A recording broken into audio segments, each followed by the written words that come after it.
അയൽക്കൂട്ടത്തിലെ 6 പേര് 5 flight ticket അതുപോലെ 4 ആങ്ങളമാര് ഇനിയുണ്ട് 3 2 1. അപ്പോൾ ഇനി വരാൻ പോകുന്ന പ്രൊമോയെക്കുറിച്ചും അതുപോലെ തന്നെ ഇപ്പൊ വരെയുള്ള ഈ പ്രൊമോ കൊണ്ടുള്ള ഉദ്ദേശം എന്താണ്?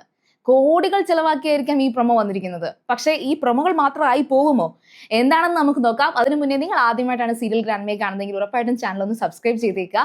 എപ്പിസോഡ് റിവ്യൂസ് മാത്രമല്ല, ജെന്യുവിൻ ആയിട്ട് ട്രസ്റ്റ് ചെയ്യാൻ പറ്റുന്ന കാര്യങ്ങൾ മാത്രമേ നമ്മൾ പറയുകയുള്ളൂ. ഓക്കെ, തുടക്കം പറഞ്ഞതുപോലെ തന്നെ കഴിഞ്ഞ സീസണുകളിൽ നിന്നൊക്കെ വ്യത്യസ്തമായിട്ട് ഓരോ സീസണും എന്തായാലും വ്യത്യസ്തമാക്കും. ഇനി വരാൻ പോകുന്ന സീസൺസ് ഒക്കെ ഇതിലും വ്യത്യസ്തമായിരിക്കും. പക്ഷേ ഈ സീസണിൽ വ്യത്യസ്തമാക്കിയപ്പോൾ അതിൻ്റെ ആ ഒരു പ്രൊമോകളുടെ ആയിക്കോട്ടെ, അല്ലെങ്കിൽ കംപ്ലീറ്റ്ലി ഈ ഒരു സീസൺ 7 എന്ന് പറയുന്നതിൻ്റെ തീം എന്ന് പറയുന്നത് തന്നെ കുറച്ചധികം ഡിഫറെൻ്റ് ആക്കി. അതായത് പ്രേക്ഷകരുടെ ഓഡിയൻസിൻ്റെ ഒക്കെ കമൻറ്റുകൾ, ഓഡിയൻസിൻ്റെ അഭിപ്രായങ്ങളൊക്കെ മാനിച്ചുകൊണ്ട് തന്നെ ഇങ്ങനെയുള്ള കാർഡ് വേണ്ട, കഴിഞ്ഞ സീസൺ ആണ് ഇതിൻ്റെ ഒക്കെ കാരണം. കാരണം കഴിഞ്ഞ സീസൺസിൽ കുറേ പേര് വെറുതെ ഇരുന്നാണ് ഈ അവസാനം വരെ എത്തിയത്. കാരണം ഒരുപാട് പേർക്ക് കംപ്ലൈൻസ് ഉണ്ട്. ഈവൻ ഫസ്റ്റ് എത്തിയ വ്യക്തിയെക്കുറിച്ച് പോലും അതൊട്ടും ഡിസേർവിങ് അല്ല എന്ന് പറയുന്നുണ്ട്. അപ്പോൾ ആ പറഞ്ഞതുകൊണ്ടായിരിക്കാം ഇത്തവണത്തെ സീസണിൽ സ്ട്രാറ്റജീസിനെ തന്നെ അവരെടുത്ത് ട്രോൾ ചെയ്ത് ഒരു നല്ലൊരു പ്രൊമോയിലേക്ക് എത്തുന്നത്. അപ്പോൾ ആരാണ് ഈ പ്രൊമോയൊക്കെ ക്രിയേറ്റ് ചെയ്യുന്നത് എന്ന് ചോദിച്ചാൽ കഴിഞ്ഞ സീസണും ഈ സീസണും ഒക്കെ ചെയ്ത മൈത്രി അഡ്വർടൈസിങ് ഏജൻസി തന്നെയാണ് അത് ചെയ്യുന്നത്. ഞാൻ ഒരു വീഡിയോയിൽ പറഞ്ഞിരുന്നു, പക്ഷേ നമ്മുടെ ചാനൽ അധികം അത്ര വലിയ റീച്ചൊന്നും ഇല്ലാത്തതുകൊണ്ടായിരിക്കാം പിന്നെയും ഞാൻ അത്തരത്തിലുള്ള കമൻസ് കണ്ടു. അപ്പോൾ ഇത്തരത്തിൽ സിനിമാറ്റിക് സ്റ്റൈലിലൊക്കെ മൈത്രിയുടെ അഡ്വർടൈസ്മെന്റ്സ് ആണ്. അവാർഡ് വിന്നിങ് ആയിട്ടുള്ള അഡ്വർടൈസ്മെന്റ്സ് ഉണ്ട്. അത് അഡ്വർടൈസ്മെന്റ്സ് വന്നത് സീസൺ 4-ലായിരിക്കാം. കുറേയധികം മുഖംമൂടികൾ അണിഞ്ഞിട്ടുള്ള ഒരു ബ്ലാക്ക് ആൻഡ് വൈറ്റിലൊക്കെ ഒരു തീം വെച്ചിട്ട് ഒരു അഡ്വർടൈസ്മെന്റ്, ഒരു പ്രൊമോ വന്നിട്ടുണ്ടായിരുന്നു. അതിനൊക്കെ അവാർഡ് കിട്ടിയിട്ടുള്ളതാണ്. ബിഗ് ബോസിന്റെ ഈ പറയുന്ന അഡ്വർടൈസ്മെന്റ്സിന് അവാർഡ് കിട്ടിയിട്ടുണ്ട്. അതേപോലെ ഇത്തവണയും വിൻ ചെയ്യാനുള്ള സാധ്യതയുണ്ട്. അപ്പോൾ കോടികൾ ചിലവാക്കി ഇത്രയും നല്ലൊരു അഡ്വർടൈസ്മെന്റ്സ് ഒക്കെ എടുക്കുമ്പോൾ, ഈ ഒരു തീം എടുക്കുമ്പോൾ, അത് ഈ പറയുന്ന സീസണിലുടനീളം 100 ദിവസം നമുക്ക് എക്സ്പെക്ട് ചെയ്യാമോ എന്നുള്ളൊരു വലിയ ചോദ്യമുണ്ട്. ഞാൻ ഓൾറെഡി പറഞ്ഞിട്ടുണ്ടായിരുന്നു, കഴിഞ്ഞ വീഡിയോയിലൊക്കെ പറഞ്ഞിട്ടുണ്ടായിരുന്നു, ഒരു കാർഡും എടുക്കാൻ പറ്റില്ലേ? ഇങ്ങനെയാണെങ്കിൽ ഇപ്പോൾ ഓരോ ഡേയ്സിൻ്റെയും കൗണ്ട് ഡൗൺ വരുമ്പോൾ പോലും ആ കൗണ്ട് ഡൗണിൽ ഉൾപ്പെടെ പറയുന്നത് ഇന്ന കാർഡൊന്നും പറ്റത്തില്ല, ഇന്ന ആൾക്കാരെയൊക്കെ ഞാൻ ഓട്ടിക്കും, ഇന്നതൊക്കെ ഞാൻ വലിച്ചു കീറും എന്നൊക്കെയാണ് ലാലേട്ടൻ പറയുന്നത്. അങ്ങനെയാണെങ്കിൽ എങ്ങനെയായിരിക്കും ഇവർ കളിക്കുക എന്നുള്ളതാണ്. പക്ഷേ ഞാൻ ജെന്യുവൻലി പറയാം, ഈ പറയുന്ന ഒരു പ്രൊമോസും ഈ പറഞ്ഞ സീസണിനെ അഫക്റ്റ് ചെയ്യില്ല. കാരണം നമ്മളൊക്കെ എത്ര പ്ലാൻ ചെയ്തിട്ട് നമ്മളും മറന്നു പോകും. ഈ പ്രൊമോകളൊക്കെ നമ്മളും ഒരു സമയമാകുമ്പോഴത്തേക്കും മറന്നു പോകും. വളരെ ഡിഫറെൻ്റ് ആയിട്ടുള്ള ആൾക്കാരാണ് വരുന്നത്. 100 ദിവസം വേറൊരു എക്സ്റ്റേണൽ ആയിട്ടുള്ള ഒരു ഫാക്ടേഴ്സും ഇല്ലാതെ കുറച്ച് പേര്, അവർ പരസ്പരം പരിചയമുള്ളവരുണ്ട്, ഒട്ടും പരിചയമില്ലാത്തവരുണ്ട്, നമുക്ക് പോലും പരിചയമില്ലാത്തവരുണ്ട്. അവർ വന്നിട്ട് ഇൻക്ലൂഡിങ് കോമണേഴ്സ് എല്ലാവരുമായിട്ട് അവിടെ ഒരു താമസമൊക്കെ തുടങ്ങി രാവിലെ രാത്രി ഉച്ചയ്ക്ക് ഉറക്കം എഴുന്നേറ്റ് വരുമ്പോൾ ഉറങ്ങുമ്പോഴൊക്കെ അവർ ഒന്നിച്ചാണ്. അപ്പോൾ അവരുടെ ഇടയിൽ ഉണ്ടാകുന്ന പ്രശ്നങ്ങളൊക്കെ കുറേയൊക്കെ പ്ലാൻഡ് ആയിരിക്കാം, ചിലരൊക്കെ പ്ലാൻ ചെയ്ത് ചെയ്യുന്നതായിരിക്കാം, ചിലതൊക്കെ സംഭവിച്ചു പോകുന്നതായിരിക്കാം. അപ്പോൾ ഈ പ്രൊമോ കണ്ട് മനസ്സിൽ പഠിച്ചു വെച്ചിട്ട് ഈ കാർഡ് പറ്റത്തില്ലല്ലേ, അപ്പം ഇനി വേറെ കാർഡ് നോക്കണം എന്നൊന്നും നടക്കൂല. അപ്പം ഈ പറഞ്ഞ പ്രേക്ഷകരോടൊക്കെ എനിക്ക് പറയാനുള്ളതെന്ന് വെച്ചാൽ, ഈ കമൻസ് ഒക്കെ കണ്ടപ്പോൾ എനിക്ക് ഭയങ്കര ക്യൂരിയോസിറ്റി തോന്നി. എല്ലാവരും ചിന്തിക്കുന്ന ഒരു കാര്യം, ഈ കാർഡൊന്നും ഇനി ആരും എടുക്കില്ലേ എന്നാണ്. കാർഡൊക്കെ എടുക്കും, ഈ കാർഡൊക്കെ തന്നെ എടുക്കും. പക്ഷെ ഒരു വേറെ ലെവൽ കളി ഉണ്ടാകും. കാരണം എന്താണെന്ന് വെച്ചാൽ, ഓരോ ആഴ്ചയിലും വരുമ്പോൾ ലാലേട്ടൻ്റെ ഒരു റിവ്യൂ പറച്ചിലുണ്ട്. അല്ലെങ്കിൽ ലാലേട്ടൻ നിങ്ങളടുത്തൊക്കെ ഇങ്ങനെ ചെയ്യരുതെന്ന് പറഞ്ഞിട്ടുള്ളതല്ലേ എന്നൊക്കെ നല്ല നല്ല കാര്യമായിട്ട് അങ്ങോട്ട് ചോദിച്ചു കഴിഞ്ഞാൽ എല്ലാവരും വളരെ മാന്യമായിട്ട് കളിക്കേണ്ട രീതിയിൽ കളിക്കും. പിന്നെ അത്ര സ്മൂത്ത് ആയിട്ട് കളി കൊണ്ടുപോകാതിരിക്കാൻ ബിഗ് ബോസിന് കൊടുക്കാൻ പറ്റുന്ന ഒരു സംഭവം എന്തെന്നറിയോ? നല്ല ടാസ്ക് എന്ന് പറയുമ്പോഴത്തേക്കും പഴയ യുവജനോത്സവം ടാസ്കോ അല്ലെങ്കിൽ രാജാവും റാണിയും ടാസ്കോ ഒന്നും അല്ല. അതൊന്നും അല്ല. ചുമ്മാ ബലൂൺ ഭരിപ്പിച്ചുകൊണ്ടിരിക്കലല്ലോ നമ്മുടെ ടാസ്ക് എന്ന് പറയുന്നത്.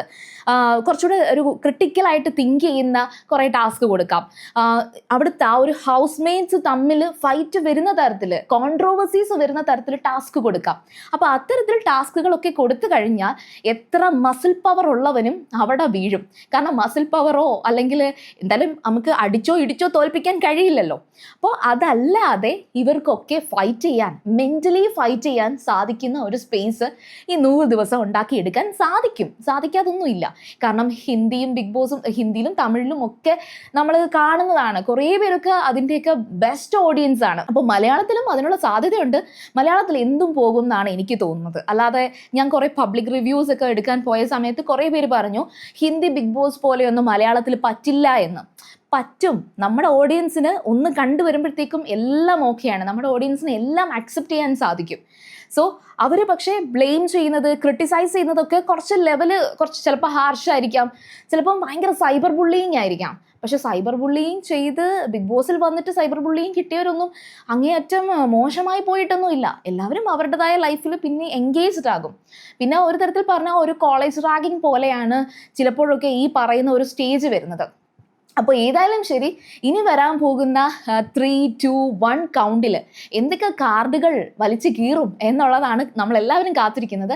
അതിൽ ഉറപ്പായിട്ടും ഈ പറയുന്ന കണക്ക് പൈങ്കിളി പ്രേമം, ഫേക്ക് പ്രേമം അതെന്തായാലും വലിച്ചു കീറണം. അത് പക്ഷെ ആരെ ഇൻഡിക്കേറ്റ് ചെയ്യുന്നതായിരിക്കും എന്നൊക്കെയുള്ളത് നമുക്ക് കണ്ടറിയാം. അത് മാത്രമല്ല ഈ ഒരു സീസണിന് ഒരു പ്രത്യേകത എന്ന് വെച്ചാൽ, ഇപ്പം 8ാമത്തെ സീസൺ ആണെങ്കിൽ 8ൻ്റെ പണി എന്നൊക്കെ പറയാം. ഇതിപ്പോൾ 7ാം സീസണാണ്, 7ൻ്റെ പണിയാണ്. അപ്പോൾ ആ ഒരു തീം വെച്ചിട്ടാണ് പ്രൊമോസ് ഒക്കെ വന്നത്. അപ്പോൾ ഈ സീസൺ തുടങ്ങുമ്പോഴും അത്തരത്തിൽ എന്തെങ്കിലും ഒരു 7ൻ്റെ ടാസ്കുകളൊക്കെ കൊടുക്കുന്ന എന്തെങ്കിലും ഒരു സിറ്റുവേഷൻസ് കൊണ്ടുവരാൻ സാധ്യതയുണ്ട്. പിന്നെ മറ്റ് റിവ്യൂവേഴ്സിൻ്റെ ഒക്കെ, അതായത് ബിഗ് ബോസ് തന്നെ റിവ്യൂ ചെയ്യുന്ന വളരെ വലിയ സെലിബ്രിറ്റീസിൻ്റെ ഒക്കെ ചാനലിൽ ഞാൻ കേട്ട ഒരു കാര്യം, ജംഗിൾ തീം, സ്വർഗം നരകം എന്നൊക്കെയാണ്. ജെനുവിൻലി എനിക്ക് അതിനെക്കുറിച്ച് അറിയത്തില്ല. മീൻസ് ഹിന്ദി ബിഗ് ബോസിലൊക്കെ വന്നിട്ടുള്ള തീമൊക്കെ തന്നെ, പക്ഷെ അത് ഇങ്ങോട്ടേക്ക് വരുമ്പോൾ എങ്ങനെയാകുമെന്ന് പ്രെഡിക്റ്റ് ചെയ്യാൻ വേണ്ടിയിട്ടൊന്നും എനിക്ക് തോന്നുന്നില്ല. പിന്നെ ഇന്ന് വന്ന ഒരു പ്രൊമോയിൽ ഒരു കാർഡ് കാണിക്കുന്നുണ്ട്. അത് വെറുതെ കാണിച്ചതായിരിക്കത്തില്ല, ഒരു ജംഗിൾ തീം ആകാം എന്ന് ഞാനും ഗസ് ചെയ്യുന്നുണ്ട്. അതേ എനിക്ക് പറയാൻ പറ്റുന്നുള്ളൂ. ഏതായാലും ശരി, നമുക്ക് ഈ ഒരു സീസൺ ഒരു പ്രഡിക്ഷൻ ഉണ്ടാകാം. പക്ഷെ ആ പ്രഡിക്ഷനിലുപരി ഒരു വലിയ കയ്യാങ്കളിയോ അല്ലെങ്കിൽ എടുത്തിട്ട് മലർത്തും ഇടിക്കും എന്നൊന്നും പറയാൻ കഴിയത്തില്ല. പിന്നെ പ്രൊമോയെക്കുറിച്ച് എല്ലാവരും പറയുന്നത് പോലെ അതിൻ്റെ ഒരു ഫുൾ ഡീറ്റെയിൽസ് എന്ന് പറയുന്നത് നിങ്ങൾക്ക് ഇൻസ്റ്റഗ്രാമിൽ പോയി ചെക്ക് ചെയ്യാവുന്നതേ ഉള്ളൂ. മൈത്രി അഡ്വർടൈസ്മെൻറ്റ്സ് എന്ന് പറയുന്നത്. അപ്പോൾ ലാലേട്ടൻ്റെ അത് പുതിയൊരു വർക്കാണ്, അവർക്കതൊരു വർക്കാണ്. അപ്പോൾ അതിൻ്റെ ഒരു സ്ക്രിപ്റ്റ് ഉണ്ടായിരിക്കാം, അതിൻ്റെ ഡയറക്ഷൻസ് ഉണ്ടായിരിക്കാം. അത് വേറൊരു ലോകമാണ് അഡ്വർടൈസ്മെൻറ്റ്സ് എന്ന് പറയുന്നത്. പേഴ്സണലി എൻ്റെ ഒരു ഫീൽഡാണ് അഡ്വർടൈസ്മെൻറ്റ്സ്. ഞാൻ പ്രീവിയസ്ലി ഒരു ജേർണലിസ്റ്റ് ആയിരുന്നു, അതിനുശേഷം അഡ്വർടൈസിങ് ഫീൽഡിലാണ് ഞാൻ വർക്ക് ചെയ്യുന്നത്. സോ എനിക്ക് ഈ ഒരു അഡ്വർടൈസ്മെൻറ്റ്സ് ഒക്കെ കാണുമ്പോഴത്തേക്കും ഭയങ്കര ഒരു പ്രിയമാണ് തോന്നുന്നത്. അതിൻ്റെ കൂടെ ബിഗ് ബോസ് എന്ന് പറയുന്ന ഒരു ഹരവും കൂടിയുണ്ട്.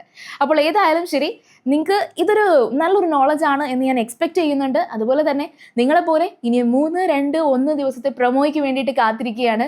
അതിൻ്റെ എക്സ്പ്ലനേഷൻസും റിവ്യൂസും ഇനി ഫുൾ എപ്പിസോഡ് റിവ്യൂസും എന്തായാലും നിങ്ങൾക്ക് സീരിയൽ ഗ്രാൻഡ്മയിലൂടെ കിട്ടും. അപ്പോൾ ആദ്യമായിട്ടാണ് നിങ്ങൾ സീരിയൽ ഗ്രാൻഡ്മയെ കാണുന്നെങ്കിൽ ഉറപ്പായിട്ടും കൂടി സബ്സ്ക്രൈബ് ചെയ്ത് നന്നായിട്ടൊന്ന് സപ്പോർട്ട് ചെയ്യുക. വലിയ ചാനൽ അല്ലെങ്കിലും ഒരു ചെറിയ ചാനലിൽ നിങ്ങൾക്ക് കിട്ടാവുന്നത് വെച്ച് ഏറ്റവും ജെന്യുവിൻ ആയിട്ട് ട്രസ്റ്റ് ചെയ്യുന്ന, മീൻസ് എൻ്റെ ഓൺ ഒപ്പീനിയൻസ് ആണ്. നോ പിയർ വർക്ക് നടക്കൂല കേട്ടോ. അപ്പോൾ കാണുക, കൂടെ കൂടുക, സബ്സ്ക്രൈബ് ചെയ്യുക, ഷെയർ ചെയ്യുക. ബൈ.